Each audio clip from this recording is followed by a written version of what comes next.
Donc, allez, on va repartir pour ReadyBoost sur Windows 10. Donc là, je suis sur ce PC, un Asus, avec 6 Go de RAM à l'intérieur. Il y a un SSD à l'intérieur, Windows 10. Mais là, j'ai booté sur ce même Windows 10, mais sur un disque dur classique. Donc j'ai cloné le même Windows sur un disque dur classique. Et là, je tourne sur le disque dur classique, ici, mécanique, relié avec un câble. Hop, ici, SATA. Donc, je vais regarder, je regarde moi et je vous en fais profiter. Donc, la fonction Ready Boost, j'ai mis la clé USB 4 gigabits ici. Alors, c'est une clé USB de 4 gigabits. Je ne sais plus combien j'avais payé à l'époque, pas cher, mais elle envoie quand même, hein, contrairement à des clés USB que j'ai achetées. Malheureusement, je me suis fait un peu avoir parce qu'il n'y avait pas marqué le débit dessus. Alors, c'est la marque Philips. Je ne vais pas me gêner pour le dire, parce que Philips, c'est quand même de la marque. Mais là, c'est foutage de gueule sur le débit des clés USB. Donc là, cette clé USB, je ne sais pas quelle marque c'est, mais croyez-moi qu'elle envoie quand même, hein. Et je m'en sers, on va dire, généralement pour quand j'ai des ISO, que je veux prendre la main sur le PC, ben je copie les ISO sur la clé USB et je m'en sers en live. Donc la clé USB est mise, on est ici sur le poste de travail. Donc rappelez-vous, je tourne actuellement sur cet OS et pas sur le SSD. Et justement, je voudrais voir si ça fait pas de conflit entre le fait que j'ai quand même le SSD à l'intérieur et que je tourne sur un disque dur. Donc la clé USB, elle est mise, elle est là, ici, 4 gigabits, là, je la formate, je la mets en NTFS, parce qu'apparemment c'est plus rapide. Taille d'unité d'allocation, là je ne pourrais pas vous dire qu'est-ce que ça fait, qui, quoi, je mets par défaut. L'essentiel apparemment c'est de mettre sur NTFS. Et moi je mets par défaut, je la formate, formatage rapide, démarrer. Hop, je la formate. Voilà, formatage terminé. C'est bon, l'affaire est classée, je ferme. Ensuite, je vais aller donc activer la fonction 6 mains. Parce qu'apparemment, comme je vous ai fait voir, si je fais un clic droit et je fais propriété, j'ai bel et bien, alors désolé, je suis en train de filmer avec le smartphone, j'ai bien l'onglet Ready Boost. Alors il y en a qui ne l'ont pas, je ne sais pas pourquoi. Alors il y a marqué ce périphérique, l'autofocus. Voilà, ce périphérique n'est pas activé car le service, voilà, le service n'est pas activé. Donc c'est le service, ici c'est marqué 6 mains. Donc j'ouvre service. Alors moi j'ai créé un raccourci sur le bureau. Vous pouvez créer un raccourci dans le menu démarrer si vous voulez. Ou même sur le bureau. Moi je le mets sur le bureau. Donc il faut activer le service. Donc je vais attendre un peu parce que là, vu que c'est un disque dur mécanique, hein, ça prend un peu de temps, le temps d'avoir l'affichage. Sysmain, donc c'est classé normalement par ordre alphabétique, normalement. Donc on va aller dans Sysmain, SY, il est là, le service. Donc Sysmain, on va aller dans Propriété. Là, il est désactivé, donc je vais l'activer, je vais mettre sur automatique. Alors c'est mieux de le mettre sur automatique que sur automatique début différé. Ah oui, parce que si vous voulez utiliser la clé USB comme RAM, il faut le mettre sur automatique, pas différé. Bon, ça me semble logique. Bon, sous réserve, hein. Donc là, je mets sur automatique. Appliquer. OK. Il faut quand même lancer le service. Ensuite, vous refaites un clic droit et vous faites démarrer. Donc là, le service, c'est bon. Là, normalement, à chaque fois que vous allez allumer votre PC, le service, il va se mettre en route automatiquement. C'est le but. Donc, je recommence. Clic droit sur la clé USB, propriété.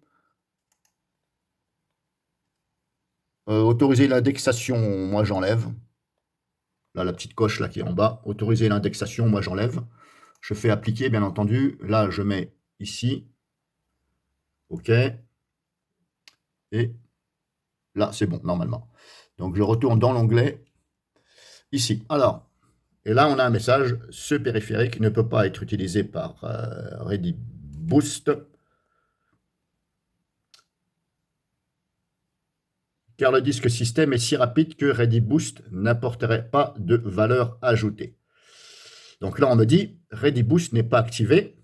C'est-à-dire que Windows refuse de l'activer, tout simplement parce qu'il juge que, euh, je suppose qu'il juge que mon disque dur, qui est là, est plus rapide que la clé USB, le débit. Alors je pense, est-ce que c'est débit, lecture ou écriture ou les deux, je ne peux pas vous dire. Mais en tout cas, voilà. Alors maintenant, est-ce que ça vraiment, est-ce que, si vous voulez, est-ce que vraiment le message est par rapport à ça, au disque dur normal, ou est-ce que le système, si vous voulez, il détecte aussi que j'ai le SSD? Ou alors est-ce que c'est parce que j'ai 6 Go de RAM déjà sur le PC? Ah, allez savoir. Alors, est-ce que c'est parce que, on va dire, il détecte que j'ai 6 Go de RAM, 6 Go en barrette de mémoire, et que c'est largement suffisant? Ou alors est-ce que c'est parce qu'il juge que le disque dur, c'est mieux que la clé USB, donc ça ne servirait à rien d'activer cette fonction? Là, je ne peux pas vous dire, est-ce que c'est par rapport aux barrettes RAM ou à ça? On va mettre entre parenthèses le SSD. Peut-être qu'il se dit, il y a un SSD. Peut-être que le système, il voit qu'il y a un SSD. Mais bon, ça, c'est sous réserve, entre parenthèses, pour le SSD. Sachant qu'il est quand même dedans. Hein.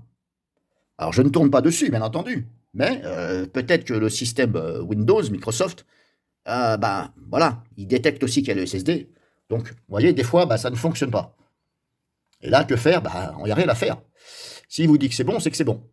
Après, si vous avez vraiment besoin d'avoir plus de RAM, bon, de nos jours, normalement, je dis de nos jours. Non, on va peut-être pas dire de nos jours. Suivant la marque des PC et le modèle, les barrettes RAM sont pas accessibles. Personnellement, ce PC-là, je suis obligé d'enlever toutes les vis en dessous. Il n'y a pas de trappe auquel on voit le disque dur. Et ni pour les barrettes RAM. Je suis obligé de dévisser toutes les vis en dessous et de soulever ici le clavier. Tout le dessus, je suis obligé de le soulever. Alors, je peux le soulever jusqu'à à peine 10 cm parce qu'il y a des petites nappes qui servent ici, pour naviguer et qui sont reliées, bien entendu, au clavier. Donc, faites très attention en soulevant. Ne soulevez pas d'un coup, faites très attention. C'est fragile. Et là, j'ai regardé sur Internet, et là, mes barrettes RAM à moi, je suis obligé de défaire la carte graphique. Et oui, c'est le problème sur ce PC-là, Asus. Ah, là, c'est pas bien Asus. Est-ce que Asus fait en sorte de faire marcher les réparateurs? Je dirais oui. Oui, pour moi, c'est volontaire. Parce que c'est pas normal que pour les barrettes RAM, on ne puisse pas avoir accès simplement en levant ici. Alors, on a accès au disque dur assez facilement. Je vais dire ça assez facilement, avec un petit tournevis. Il ne faut pas qu'il soit long. Mais les barrettes mémoire, c'est sous la carte graphique. Donc là, faut démonter, etc. J'ai 6 Go, je ne touche pas. Voilà, ça c'était un petit plus que je voulais vous dire. Mais c'est pas sur tous les PC. Sur mon Acer que j'ai la trappe de visite pour le disque dur, impeccable. Les barrettes RAM, elles sont, que je me rappelle, les barrettes RAM, elles sont où? Je m'en rappelle plus, vous voyez. Je crois qu'il faut que j'ouvre aussi tout le dessous, il me semble. Mais j'ai pas touché à l'autre. Mais en tout cas, le disque dur est accessible. Je marquerai tout ça dans les commentaires, parce que je me rappelle plus s'il est. Je sais que le disque dur il est accessible, mais les barrettes RAM, non, je les vois pas. Donc c'est aussi l'inconvénient. Alors pourquoi est-ce que ceux qui fabriquent les PC, hein, pourquoi est-ce qu'ils ne font pas en sorte que tous les modèles ça puisse être accessible? Comme je vous dis, pour moi, c'est pour faire marcher le commerce, éventuellement les réparateurs, etc. Oui, ça fait de l'argent, hein, il y a des impôts, etc. Donc voilà. Alors je pense que c'est pour ça. Hein. Donc là, on a vu pour ReadyBoost. Donc là, ça ne sert absolument à rien. Ce sera inutile dans mon cas. Alors après, si quelqu'un sait exactement pourquoi ReadyBoost me dit, non, on ne peut pas utiliser ReadyBoost, Est-ce que c'est parce qu'ils jugent que j'ai déjà 6 Go de RAM en barrette mémoire? Ou alors est-ce que c'est parce qu'ils jugent que le disque dur, vu que je tourne dessus, va plus vite que la clé USB? Là, je ne peux pas vous dire. Si quelqu'un sait, ben, je vous en remercie. Voilà, c'était une petite vidéo comme ça. En même temps, je vous en fais profiter. Moi-même, je voulais voir et j'en fais profiter. Bomb legal! Drop you again! Drop you again! Drop you again!